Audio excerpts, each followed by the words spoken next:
Welcome back to XC for Life. I'm your host Ethan with my sister Grace. What's going on? How's it going? What's up? Thanks for having me. Oh, no problem. She runs cross country, and let's just hear a couple background things about you. So, how long have you been running? I started running in 6th grade. I joined cross country for fun because at that point I wasn't very competitive in any of my other sports. So I was like, let's give cross country a try. And so I did, and I did not fall in love with it. I was like, this is miserable. Why do people do this? Who wants to run a few miles after school for fun? Like, this is, like, please get me out of here. I'm so bored. I'm, like, done. But I finished my 6th grade year of cross country, and I think my PR was 8 minutes for a mile.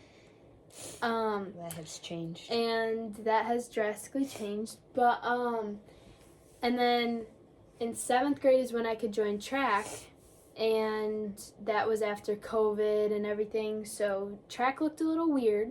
But I started out as a 200-meter runner, and that definitely was not my cup of tea, but I didn't know that. And then in 8th grade, I did the 800. I was actually, like, forced to do the 800, and I really didn't want to do it. I was like, this is gonna be awful. Why do I have to run 2 laps around a track at like full speed? But then I ended up falling in love with distance, and that was where my distance journey started.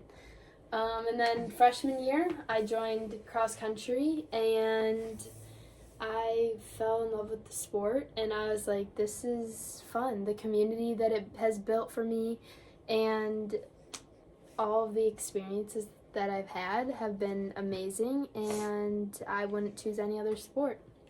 Yeah. And here we are today. I just have a quick question before we get into all of it. Who forced you to do the 800? My coach. They needed people for the 800, and I wasn't a good 200 runner, so the 800 would be better? They were randomly choosing people, and I got chosen to run the 800, and I ended up going to sectionals for it that year. Wow, so. that's insane. But now my event is not the 800, and my favorite is the mile. So funny how times have changed, going from the 200 to the mile. Yes, very. Because 200 is just like a sprint, and it's hard. All right. So, in your opinion, what do you think's better, cross country or track? I used to think that cross country was better, but I've had a lot of setbacks and injuries in cross country season, which has made me a little more hesitant towards this sport. And I think I do enjoy track better because it's shorter distances of like running, and it's like same track, like nothing changes, and I like that it's like a little more competitive, and yeah.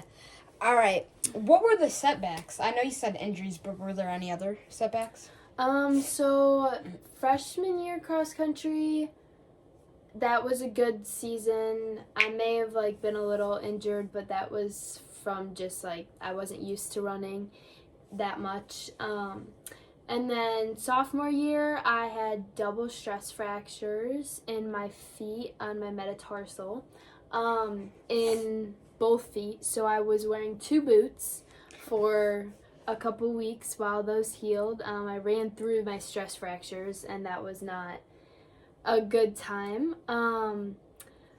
But we got through that, and then I had a good track season.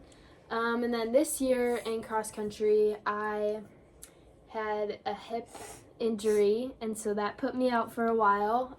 So I didn't get to perform like I wanted to perform this season in cross country, but now it's track, and I am really excited and hopeful that with the help of physical therapy, strength training, and a bunch of other things, that this season will hopefully go smoothly in next cross country season. Yeah. So what are some of your what's your motivation? Before every run, what do you like? What motivates you? What motivates me is like wanting to be better. I want to beat that PR. I want to like be as like fast as I can on my team. I want to like run with like some of my best friends and my teammates that I get the privilege of running with. I want to be able to keep up with them. I want to be able to just push myself to new heights and just do better than I did the day before. And it takes a lot of discipline because there are many days that I wake up and I'm like, I don't want to run today. But then every time I run, I feel so much better. And I'm like, that helps me to be one step closer to my goals. Yeah. So how do you warm up before meets? Like what is your routine? Interesting question. I know. Before cross country meets, me and my teammates usually do like a mile to a mile and a half warm up, depending on the meet. And then when we're at the line, we're doing strides, dynamics, stretches, and yeah, that's how we get warmed up before a meet. We do that for track too. So. Mm-hmm. So, do you have any questions for me? What made you want to start this podcast? A lot of things. First of all, I love cross country, and I just want to share like how it works with these people, and I just want to like show you guys that like cross country isn't like a bad sport. Most people think when they hear cross country, they're like, that's such a miserable sport. But I just want to tell you that this sport can be miserable at times, but it's motivation based and mentality. You have to have the right mental state to actually start running, because it like saved me. I don't know. It's really fun, and you get to meet a lot of new people. Yeah, I agree.